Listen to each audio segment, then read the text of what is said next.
I'm looking forward to talking to you guys tonight. I've got some stuff I think God's kind of stirring my heart with, and I want to really encourage you guys. How many of you have ever been playing a game and anybody here ever play games or anything? A couple of you. Well, I don't know if Zion's back there still, or Brooke and all them. They like to play that Farkle game, and I try to play it, but I have no idea what's going on. See, some of you don't even know what I'm talking about either. It's like this game where you roll dice out, and it's all these different numbers. And sometimes I think they change the rules in the middle of the game. Now, this has surprised me because when Brooke was little, she used to play the Chutes and Ladders game. And when she rolled bad, she would tell you that was a mess up. I don't know if I'm hearing her laugh or not, but how many of you guys like it when the rules change in the middle of the game? I'm not raising my hand now. Oh, Janet, you like it when the rules change in the middle of the game? I guess if they favor you, right? Okay. I don't know. Sometimes I kind of feel like 2020, it's like the rules change in the middle of the game, right? It's like I didn't ask for this. I mean, my Chiefs won the Super Bowl. This is supposed to have been a better year, right? We got this great church. We got this great vision. Come on, we're going to blow some stuff up. There's been some, words about revival and stirring and God, and it's like, this isn't quite what I bargained for. And I think some of us have been wrestling with some of these kind of dynamics in our own lives too. I mean, maybe some things that you've encountered this year weren't quite what you imagined. Anybody have some of that stuff going on? I mean, maybe some health issues, maybe relationship issues, money issues, health issues. And I think sometimes we're having to wrestle with things, trying to figure out, hey, how do we operate? How do we live? How do we move? How do we function? Anybody know what I'm talking about? Well, I want to tell you a story here for a minute. About 20 years ago or so, down in Honduras, these guys got a great idea to build this bridge. And it was actually, they paid hundreds of millions of dollars to build this bridge across. And I got to make sure I say this right. I tried to practice. I had Erica Henning try to tell me how to say this because I don't speak Spanish well. The Chalateca River here in Honduras. And they built this, I didn't say it right? Perfect? Okay. Chalupa Bridge, we'll call it that, right? Or Chalateca, whatever. Anyway, they built this bridge and they were excited about it, and they put all this money in it. It was able to handle any kind of storm in the world and gale force winds, hurricanes. Yeah. About a year after they built it, Hurricane Mitch came in.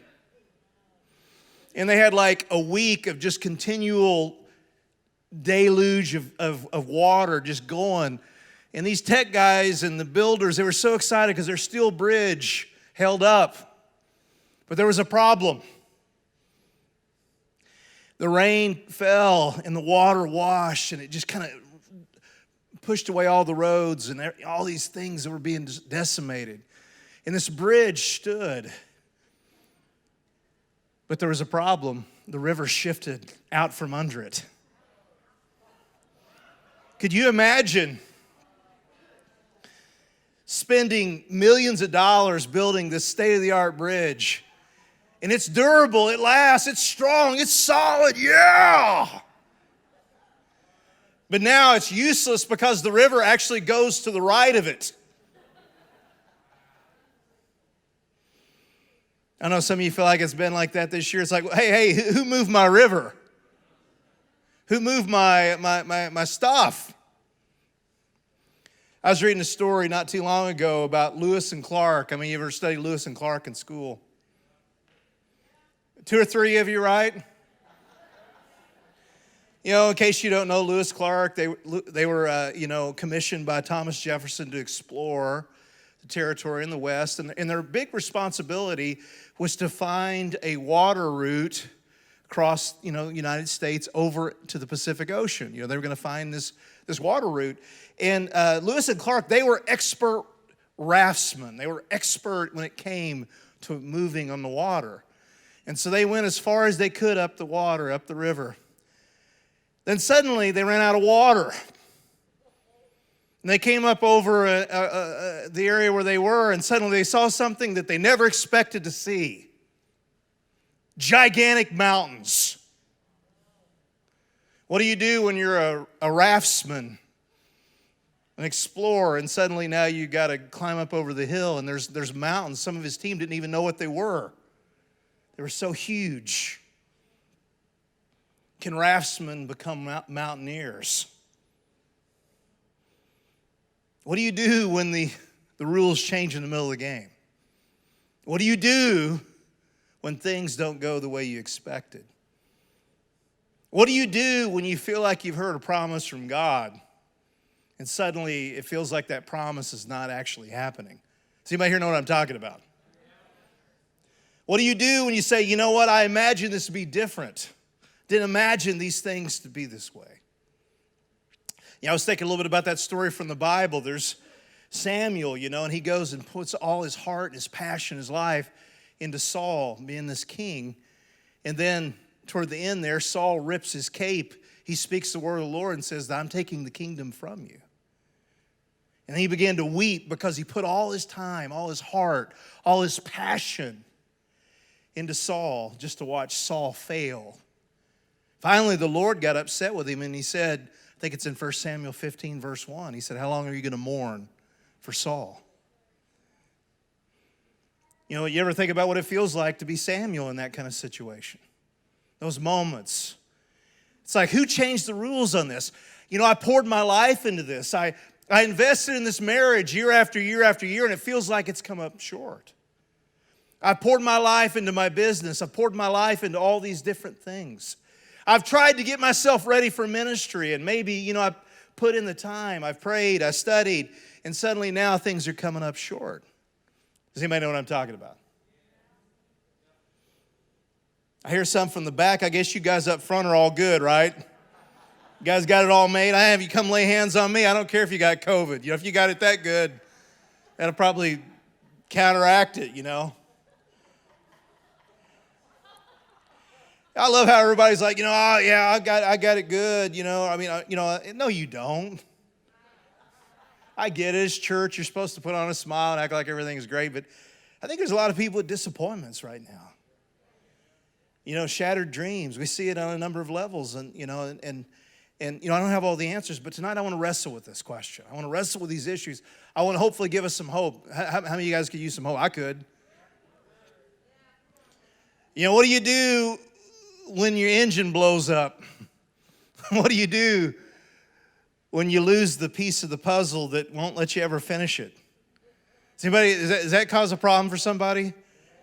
I probably got some disorders that I don't even know of, but like this idea of a puzzle and you can't find the piece and you're looking at it there and it's like, I wish we'd never done this.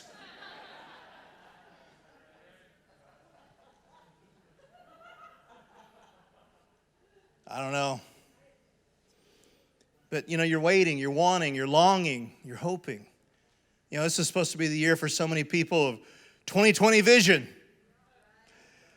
I wonder if some of those guys have actually taken their sermons off their archive now so nobody could read about their 2020 vision of all the good stuff this year, and I hear you. It's not wrong to want to see and believe. Obviously, there is good ahead. Eric kind of talked about this a couple of weeks ago, and I think there is good ahead. Even if we go through some tough seasons, there's going to be good ahead, no doubt about it.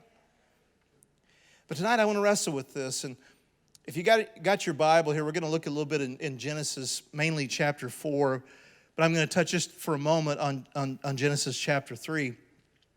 How many here have ever heard of Adam and Eve, right? I told my wife, she said, what are you preaching on? And I said, Adam and Eve. She goes, oh, why are you preaching on them?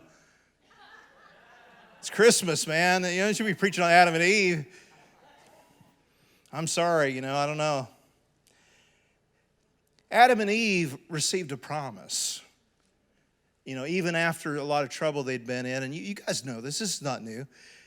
But there'd been sin and there'd been trouble, and the serpent had deceived them, but God gave them a promise. God began to speak to them about something good.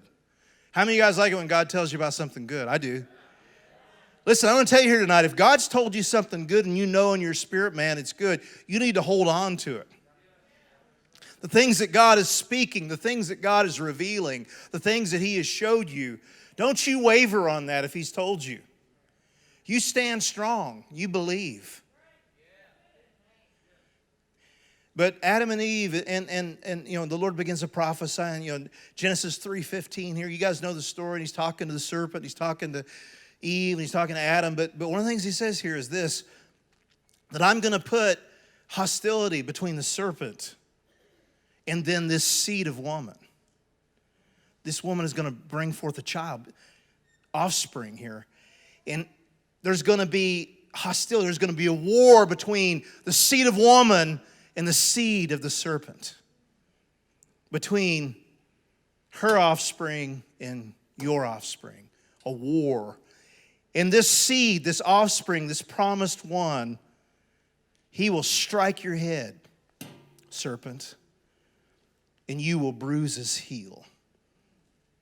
It's a very powerful promise, one of the first pictures of the hope of Jesus, the hope of the age there. But a lot of times we forget that that is a promise, that's a story, that's something beautiful in the middle of a problematic time. How many of you guys like it when there's good things and beautiful things, and that God speaks to you? And not almost a year ago, I was at home, and it had been a particularly difficult year in 2019, and my friend Alan Goku, I see over there, he gave me a call on January 1st, and he said, JD, I was praying, and the Lord spoke to me and said, the way you're going to be coming out of this year is way different than the way you're coming into it. And I remember hearing him say that to me. You know how precious that was for me. I could just feel God all over it. And I needed to hear that. We need to hear the good things. We need to, some of you say, I don't know if I know of any promises. You need to perk up then. So I don't know if I see any hope. We'll turn off the news. You say, well, I don't, maybe you need to start coming to church more. Get around Paula Hutchison or something, man. Come on, somebody's got a smile on their face a little bit. Go eat something so they can take their mask off at least, Because, I guess that COVID can't get you when you're at your seat, eating, but I better watch it. I'm grateful for that. I don't want to have to wear a mask and try to eat too, Let's not do that. There's this promise, here's this declaration, this hope. You're going to have a baby, you're going to have a child, there's going to be something that's going to come from you that's going to begin to shift things. It's going to change the environment. It's going to change the atmosphere. It's going to cause new things to begin to unfold. I like that. How about you? That's good. It's promise. It's hope. So Adam and Eve, they believed this, and they began to push forward. And getting over into Genesis chapter 4 here, it says that Adam knew Eve. That's what it says in the King James Version. He was with his wife, Eve, and she became pregnant. And then she gave birth to Cain. When she did this, she said, with the Lord's help, I've produced a man. One of the literal renderings of this phrase, I looked it up a little bit. She says that I've gained a man, the sign of the Lord. That's probably a better translation of that. So what's she saying? She's saying, I'm so excited because I have a baby. And this is going to be the product of what the Lord said. This is going to be the beginning of this deliverance. This is going to be the beginning of salvation. This is going to be the beginning of a new day. Later, she gave birth to his brother, and she named this child Abel. So here's this story. Here's Adam and Eve. They had been in the garden. There'd been all kinds of this problem and sin. And sometimes we get the idea that when we repent and we leave and go somewhere else, that we're going to get away from all of that. But there's a funny thing about how we go and hide and try to, put up all our walls. But sin has a way of continuing to try to pursue where people are. It continues to try to knock at us. And even if we kind of work through it, it tries to come at our kids. It's a unrelenting, horrible, wretched thing. But this issue of sin is going to begin to challenge the promise. I don't know about you, but I don't like it when the promise gets challenged. I don't like it when the things I feel like God has told me are not really, there's people putting resistance against it. I don't like it when I can't just step right in to things. But sometimes in life, guys, we've been called to be tested. I read recently about a biodome, an actual one, and they put everything in this biodome and made it perfect and put the right temperature and the right everything. And they put this food in there and different things, and they tested it out. And finally, after a while, the trees fell over in the biodome. Somebody said, why? Because there was no wind to make sure the roots were set right. Guys, I don't like trouble. I don't like challenges. I don't like having to have our faith tested. I don't like being pushed up against things. But sometimes it's necessary more than we might think, because it's in that testing, it's in the challenge that good things begin to emerge. We want to be strong, but how can we be strong if we never have to actually test our faith, and we never learn to prevail in the face of trouble? To some degree, Adam and Eve had won, but now they've got children. The children now are supposed to carry on the promise.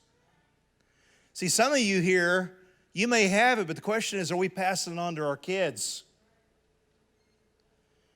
World Revival Church is a great church, but are we positioned to pass this on to the next generation? Can you take what's in you and put it in someone else? Verse 2 here, it says, when they grew up, Abel became a shepherd, while Cain cultivated the ground. And when it was time for harvest, Cain presented some of his crops as a gift to the Lord. Abel also brought a gift, the best of the firstborn lambs from his flock. There's kind of a difference here. There's a difference in what's going on in this story. And I think sometimes people make a big deal about the difference between the blood shed offering and the grain offering or whatever. But if you read your Bible carefully, there's both animal sacrifices and there were grain sacrifices. So it's not that a grain sacrifice or whatever is unacceptable. So don't make this a story that you shouldn't make it. It's not bad that Cain's a farmer. After all, Adam was a steward, a garden keeper, whatever. This is not a bad thing. The problem is not the offering. The problem is the heart. The problem is the attitude. The problem is the disposition. See, some of you say, I pray, but it doesn't work. Well, it's not the words you say. It's the heart behind the words. There's something to be said about intentionality. There's something to be said about purposeful action. There's something to be said about an offering that's intentional. So Abel says he brought the best of the firstborn. What did Cain do? He just brought whatever he could find. Totally two different approaches. The Lord accepted Abel in his gift, but he did not accept Cain in his gift. And this made Cain very angry. And he looked dejected. It's funny how sometimes we begin to get angry when who we are doesn't get received. But sometimes who we are is not really reflecting God. I don't know. We live in a generation now where people feel like they should never be told they're wrong. They should never be told that they don't measure up. And I get it. I grew up old-time Pentecostal. I think I heard too much that there was something wrong with me. Sorry about that, Dad. I know you're watching tonight. You weren't that bad, though. But it was a culture, of challenge. And I get it. And I think there was too much. But I don't know. We've gone probably the other way now. There's a promise, but we're not stewarding it. We're not taking care of it. In this story, what's very important here is Cain is the firstborn. And according to the ancient culture, the firstborn is supposed to be the good one. The firstborn is supposed to carry forth the double portion. It's supposed to be the heir. He's supposed to actually be the one that represents the family. Cain is supposed to be the promised one. Cain is supposed to be the beginning of this lineage, this salvific line that's going to transform the world. Adam and Eve, they don't exactly understand it, but they know somehow by bringing forth children, by having these little ones who are like us, somehow God's going to bring something in them and through them, and they're going to begin to help us transform the world. On a lesser level, they're going to bring salvation to us, because they didn't have Social Security back then. What was your Social Security back then? You had kids. They paid for you by working and helping you. People reading the Bible, how could the seed be salvation? It's easy. When you're old and sick, they got food for you. They were your salvation. But here Cain is. He's nothing like what a firstborn should be, angry and upset. Can you imagine how Adam and Eve began to feel? Because they had heard about this promise. They heard about this plan. And they had these kids. And remember what Eve said, she's like, wow, God helped me get a man. He helped me get this one. He helped me get this going. I'm so excited. And then they look up and they realize that their firstborn's a rat.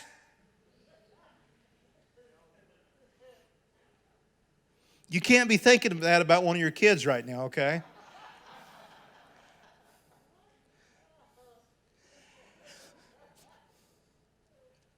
It's kind of getting obvious here that Cain is not the one who's the firstborn material, but it's really Abel. And this is kind of a tradition that keeps going in the Bible. Jacob and Esau, and so on and so forth. It's not the elder who's supposed to get the blessing, but it ends up being the younger. And that's a lesson the Bible keeps telling us over and over again, that God actually breaks with the natural thinking and actually upends it and actually turns the story around. But Cain got angry. He got angry about his position. He got angry about what was before him. And I'm sure this had to make Adam and Eve confused. They knew the Lord. They knew the Lord by name. And they walked with him, and they saw him as he moved in the cool of the evening. They dwelled with him. So people ask me what the prophetic is, but prophetic is just hearing, speaking, and releasing the things that God is saying. It's just it's intimate communication and overflow of that. And they had that. And here they are, they're looking at their own son now, angry. He's angry because he didn't get recognized in church. Angry because he didn't quite get recognized and acknowledged or whatever, angry and dejected. And the Lord asked Cain, why are you so angry? Why do you look so dejected? You will be accepted if you'll do what is right. Hey, you know what? Begin to position yourself with a heart, and you're going to be received just as readily as Abel. Why are you upset?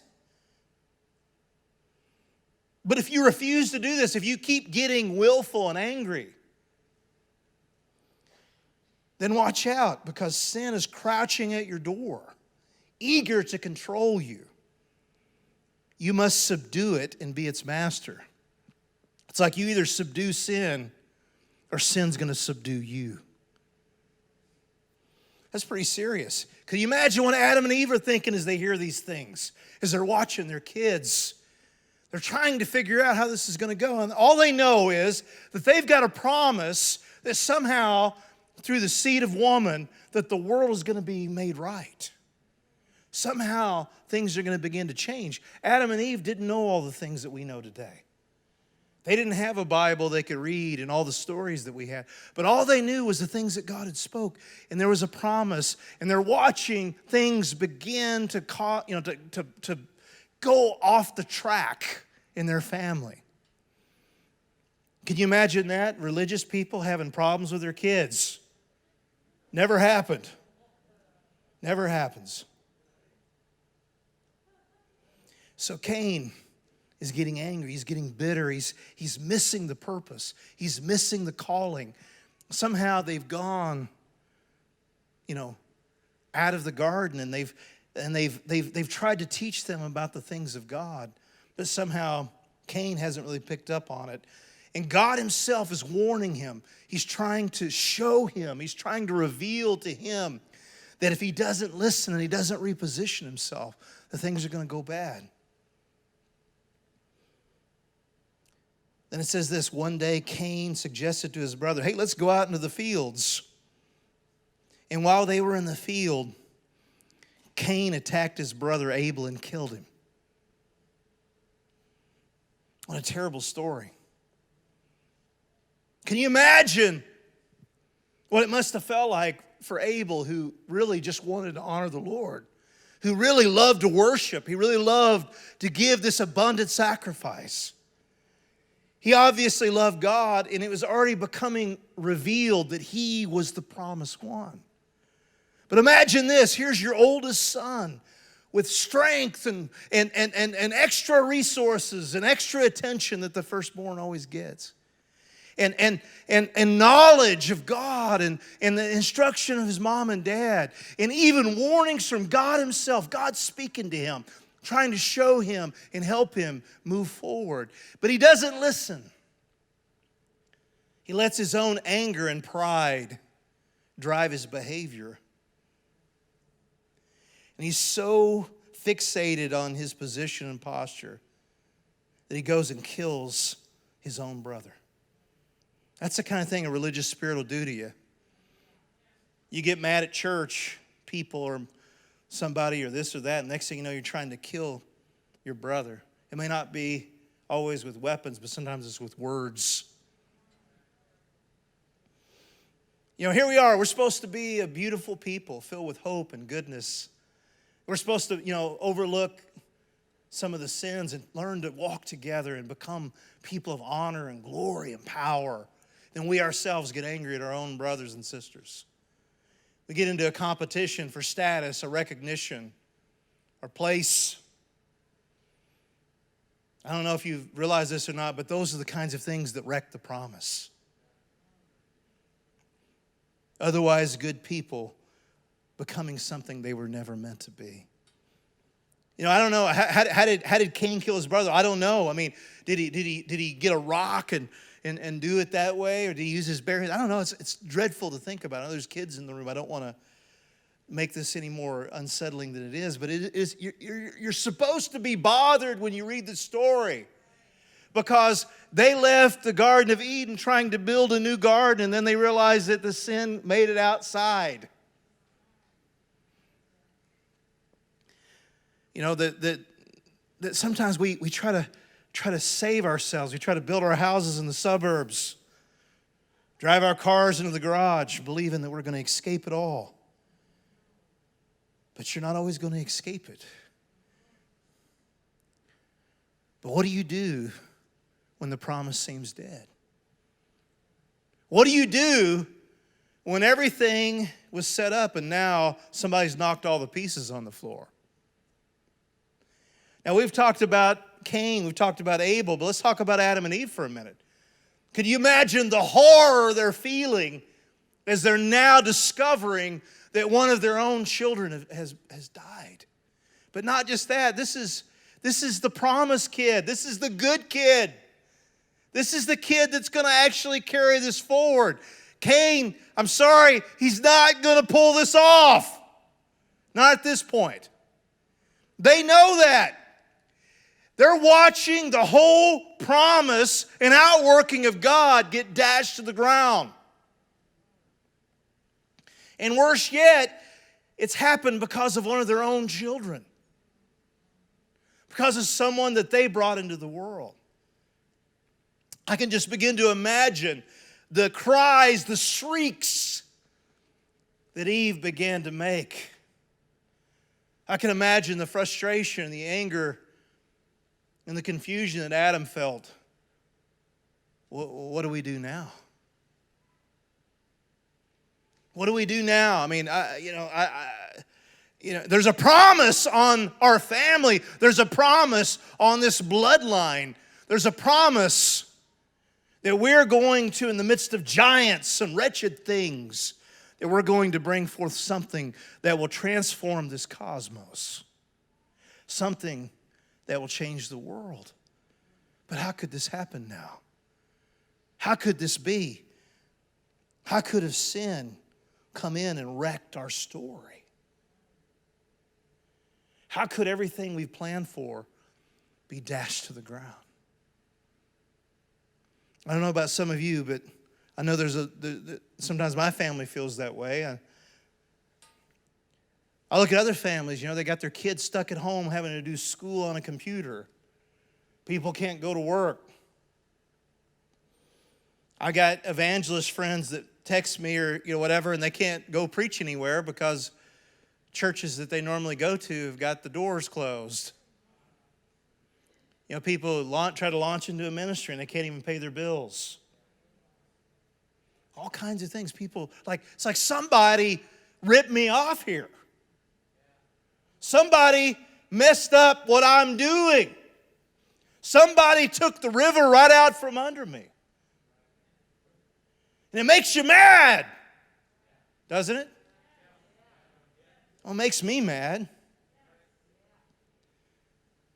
And then the devil starts whispering in your ear, well, maybe that promise wasn't really real. Maybe you're not really all you've made out to be. Maybe there was no hope for that to begin with. It's the kind of things people hear. They start pursuing their healing and they don't see it and they start hearing things. We get a little blow here, a little problem there, and people just say, well, I'm just going to give up. I'm just going to walk away. Somebody knocked all the pieces in the floor, so we're just going to leave it and just go on. Just leave the mess. Who cares? We've already lost, right? It's the attitude of so many Christians, so many Americans, it's a tough time, so let's just lie down on the ground in the fetal position. Let's just give up. I'm being facetious here. This is not my real view here. Give you a minute here, That's what so many people do. That's what so many people feel. It's like, what am I going to do now? And I don't have all the answers tonight, guys, and I don't have a way to apply this necessarily narrowly to your life, but I do think there's something that we can learn in the response of Adam and Eve here in this moment. And tonight I want to take this story now and I want to take you beyond when the promise was dashed to the ground. And I want us to look at what Adam and Eve did. And I believe there's something for us in that. Would you like to find out what you do when the promise seems dead? I know I would. What do you do when there's no more hope? What do you do when the plan you made got torn up? I know Samuel wrestled with that, like I was talking about earlier, Prophet Samuel during the time of Saul. And God began to speak to him about going and getting some oil and go anoint a young shepherd boy, son of Jesse. He probably wasn't in the mood to go anoint anybody new. So that's what happens to us. We get so invested in what we've already known, what we've already seen, what we've already felt. And I get it. But sometimes you hit a certain point. Sometimes everything falls to the ground. You know what it's time to do? It's time to begin again. Let's go down to verse 25 of chapter 4 of Genesis. The Bible doesn't really give us specific responses to Adam and Eve.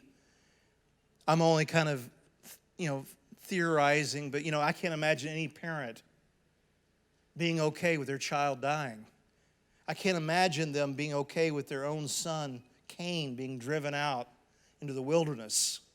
I can't imagine them feeling any kind of rest and peace, knowing that there's a lot of trouble and questions still in the air. But Adam and Eve did something. And tonight, as you're thinking about your life and as you're trying to say, how do I wrestle with my money or my health or relationships or whatever it might be, and you feel like things are going the wrong way and you don't have all the answers and you'd like things to be different.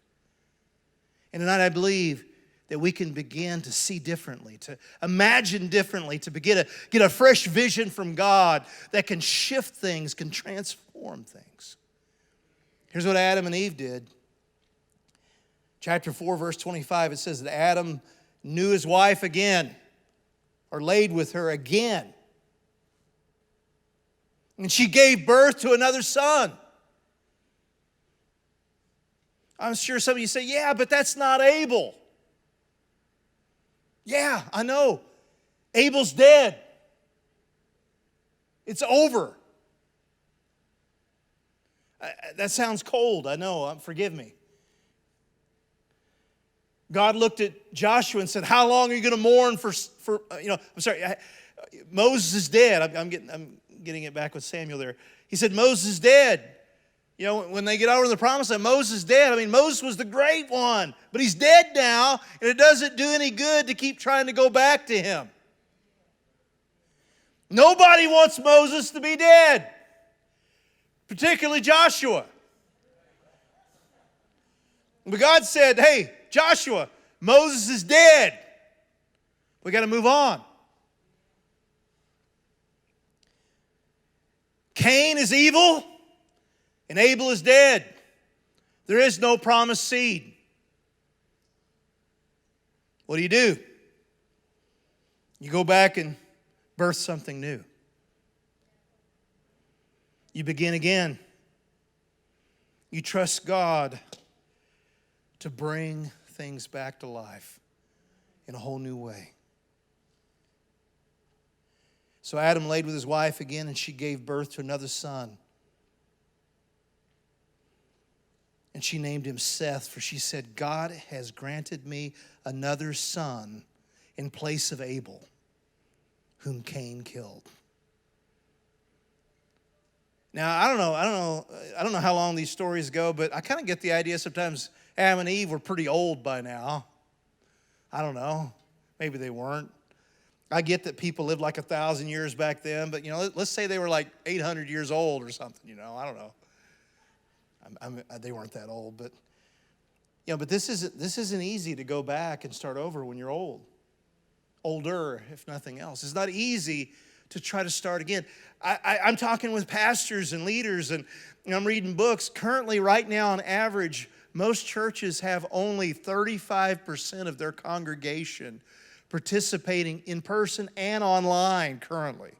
So 65% of most church members in average churches are no longer engaging with their church in any real way.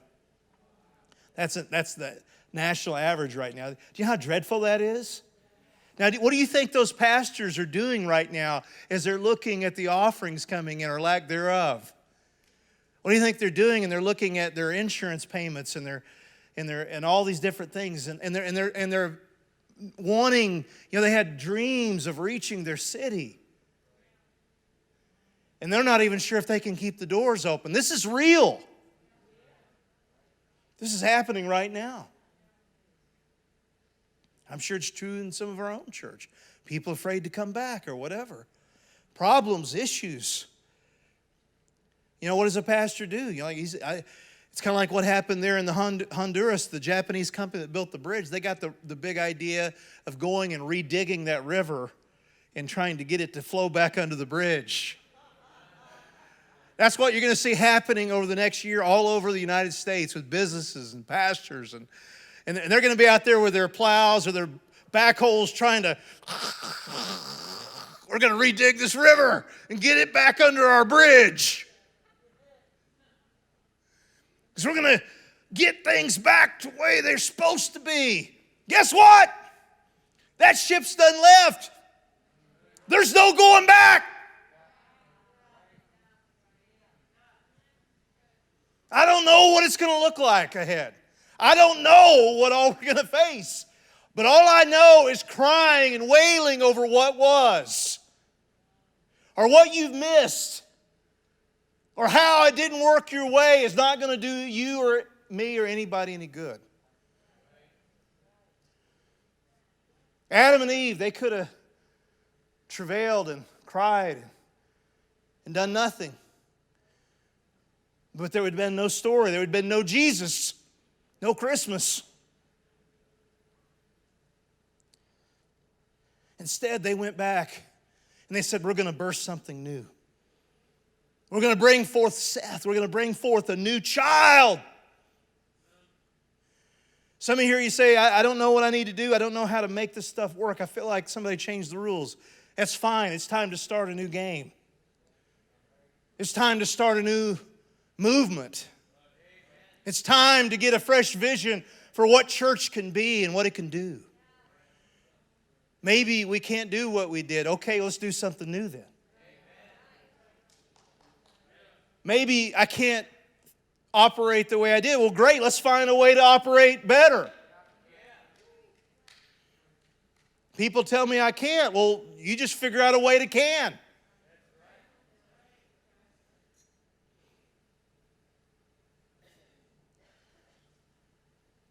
One time somebody handed me a bottle of, what's the sauce that has the 57, Heinz 57, and they pointed at the label and it said started in 1929. So the same year that the stock market crashed, the Great Depression went off, somebody decided to start a sauce. So that's probably dumb. I don't know. It's survived. It's almost 100 years old. Somebody had the right idea. Maybe people really wanted some sauce because there was some really bad cooking going on then. I don't know. You say, I don't like my baby being dead. I don't like my plans getting wrecked. I don't like the pieces on the floor. I know I don't either. I don't like it when the rules change. I don't like it when the river moves out from under my bridge. I know. None of us do. But are you going to sit around and cry? Are you going to wail? Are you going to go back and say, it's time to birth something new? It's time for there to be a new seed brought forth. It's time to begin to engage in something that brings forth life, that brings forth purpose. It's time to bring the seed. It's time to bring the promise. It's time to become the vessels, the voices, the people with hands and feet that speak and do and go and build. And people will say we can't, and people won't give you permission, but it doesn't matter. Because in the end, they don't get to decide.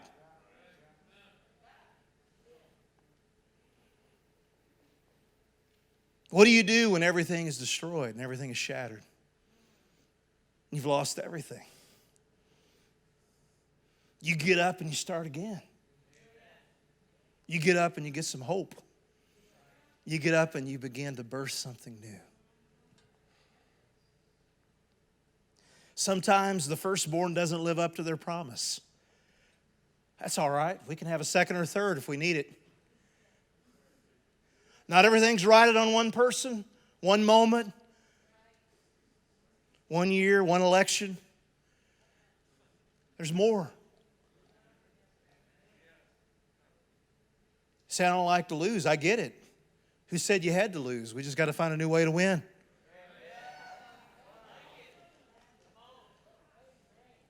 Say, I'm tired of losing. Good. Let's get up and do something about it.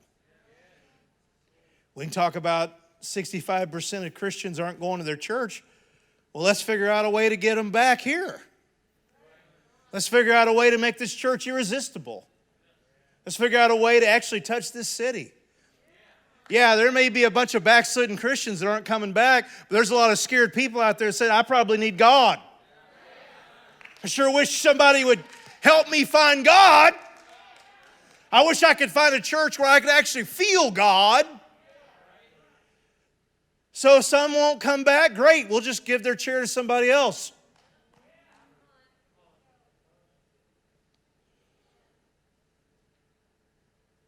What do you do when Abel's dead? You bring forth Seth.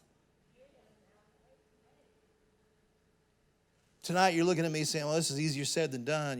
Pastor JD, I don't know, man. I mean, how do I do this? Well, I don't have all the answers. Like I said, I don't have the exact way that you do this. But all I know is part of it's getting a new mindset, getting a new vision, Seeing yourself not as a victim, seeing yourself not as someone that just has to be permanently stuck on the ground.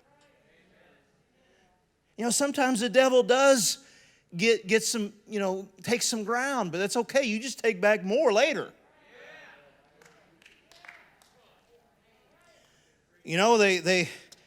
Islam rose in the 7th and 8th century, took over all the Christian churches in northern Africa, turned them into mosques.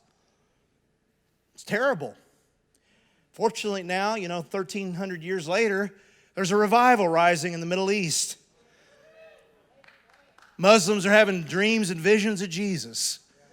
And he's taking back real estate.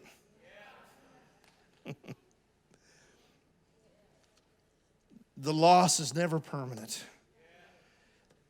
Laying on the ground doesn't have to be the way that we stay forever.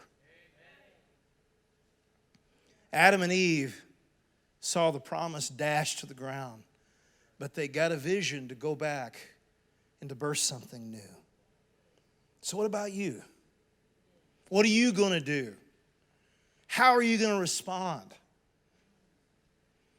You're going to let sickness, disease, you're going to let fear stand in the way of your destiny. Many times some of the greatest leaders in history arise during challenging times. What's stopping you from being like a Churchill? Somebody with wisdom and strength and nobility. Sometimes we need people that will rise up with bravery and confidence, vision, heart, and they're willing to lead the people to begin to rebuild something incredible. Yes, I hate to see things fall apart. I hate to see sickness. I hate to see things that put us along the sidelines. I hate it. But those things don't have to keep going forever. Here's the truth, guys. We can't lose if we keep it going. If we keep getting up, if you keep showing up. Listen, I'm going to give you a promise right here. If you keep coming, you keep going, you keep worshiping, you can't lose.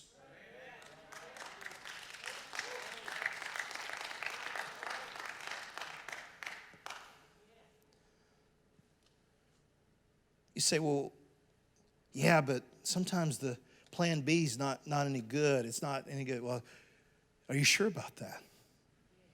Are you always sure that the new way is the worst way? You better be careful if you really think that, because sometimes the way you see things is not really the way God sees it. Genesis chapter 4, I'm just about done here. This is kind of the end of it. You say, well, gosh, Seth, man, that wasn't really the best way. We should have had Abel. We should have had this other thing. I get it. Genesis chapter 4, verse 26, it says, when Seth grew up, he had a son, and he named him Enosh. And at that time, people first began to worship the Lord by name. You say, what do you mean? You mean like Abel and Cain didn't really know the Lord by name? Yeah, that's what I'm saying. They had a distant worship, non-personal, non-face-to-face. But somehow Seth began to ring up a new generation, a new tribe, a new group of people. People think he was the lesser or the second-rate plan. He was the discount bin kid. But was he? Sometimes the challenges and the wilderness wanderings, and we come up and we feel like, well, I don't really feel like this should have happened this way. But sometimes God in it is birthing something powerful, something strong, greater stature, greater wisdom, trees that can actually stand in the wind. People that can pivot, respond, and actually be real human beings in a troubled world and not just religious, zombies. There's people dropping out of church because they're tired of religious zombieism. They want something real, something powerful, something that will touch them. I believe that if we will have it, if we will do it, we could begin to birth a Seth generation right now that will unleash amazing things and enable the world to worship the Lord by name.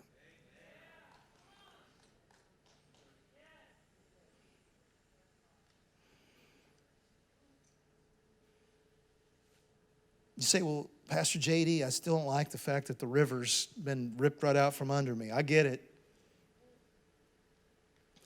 Put that bulldozer down. You're not going to redig it. You're not going to bring it back. You're not going to put all the pieces back in the box. It's not going to happen. So quit trying. Stand on your 2 feet. You say, well, my friend doesn't come to church here anymore. Well, it's time to get a new friend.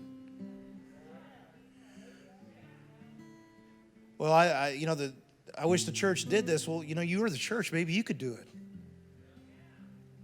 I wish this. I wish that. No. It's time to see again. It's time to envision. It's time to go back to the tent and birth something new. It isn't easy, and starting new isn't always our favorite thing to do. And sometimes we feel like we're losing out, but not necessarily. Not necessarily. Sometimes God takes war-torn and battered people that have a heart, that have a vision, they can see further, and they can rise up and begin to bring beautiful things into this world. They can begin to actually unleash the promises of God. They can become the ones that actually bring the bloodline of Messiah into creation. I get it. There's times to weep and wail and mourn, and please hear me, it's right to weep over good things.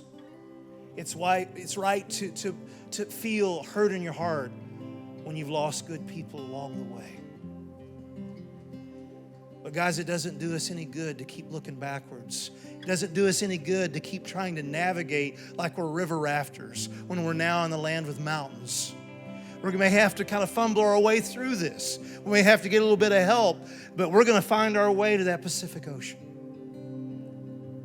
We're going to find our way to our destiny.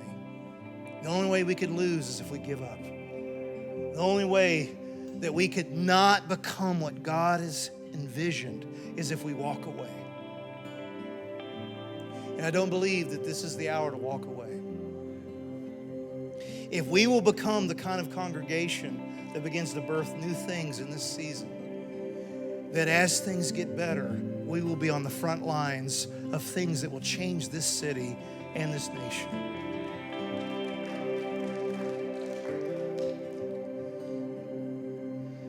You say, yeah, but I don't like being kicked in the teeth. I get it. Pick them up off the ground and get a bridge.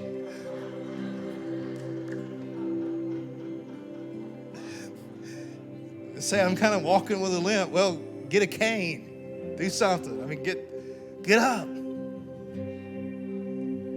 Get up. You're not finished. You're not done. The promise isn't dead. And God's not through with you.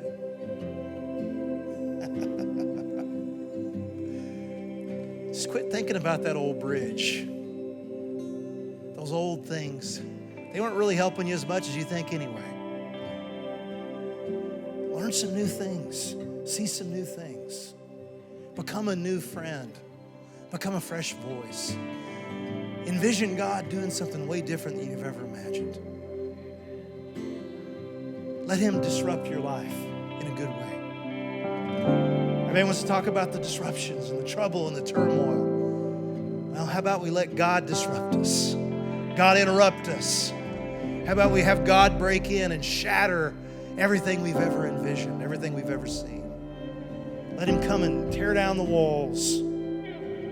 Let Him rip into our hard hearts. Listen, some of you, and I'm included here, you're much harder hearted than you imagine. You got to let that softness come back. You got to let that goodness come back. You say, I know, but there's no goodness around me. It doesn't matter.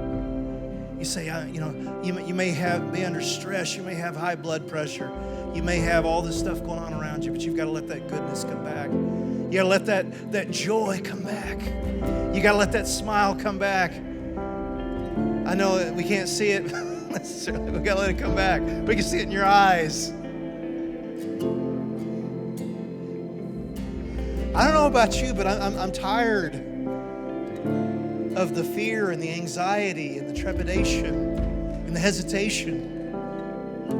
Somebody needs to preach a message about kicking the devil in the mouth or punching him, or I wish somebody would preach that.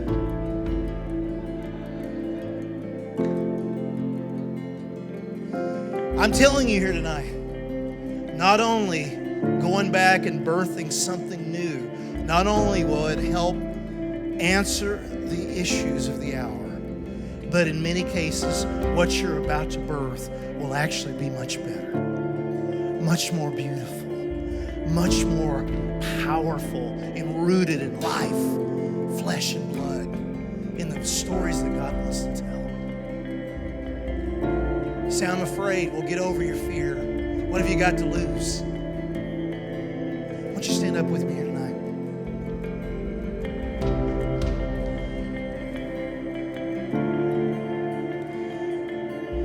You know, some of us, we just need to just mourn what was. Just let it go right now. Just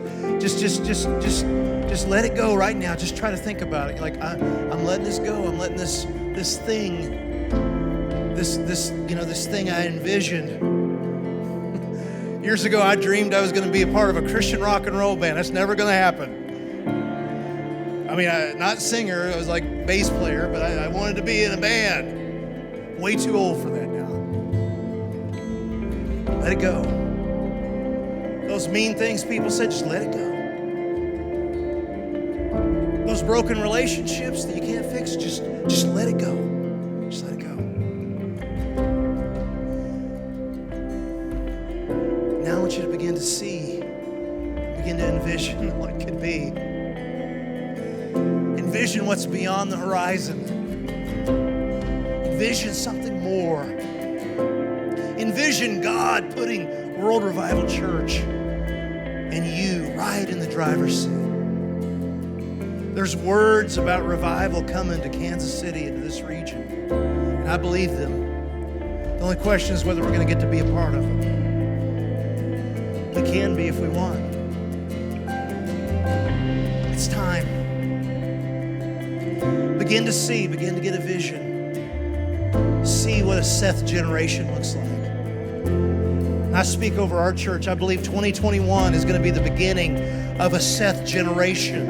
It's going to be the beginning of new things.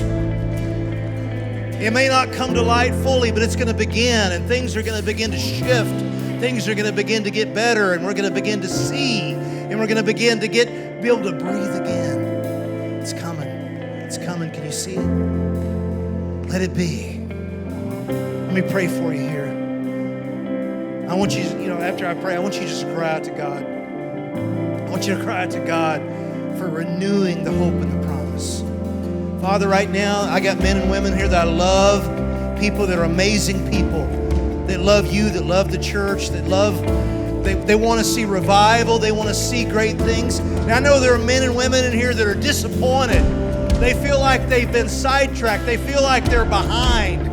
Tonight, Lord, I want you to release just a release, that there would be no more shame in this house, no more regrets, but there would be a freshness, a stirring, a realization that you have opportunity in front of you, that your life is not behind you, but it's in front of you, that God wants to use you, that God wants to empower you, that Jesus loves you so much, and He wants to walk with you, and He's not angry with you. And He wants you to rise up and become a son or a daughter of the Most High. Living, breathing, embodying everything that He's said. Father, right now I pray in this house that there would be hope, that there would be joy, that there would be signs, wonders, and works of power that would encourage us and astound this city. Father, move in our midst and change the world through us, we pray, Lord. In Jesus' mighty name.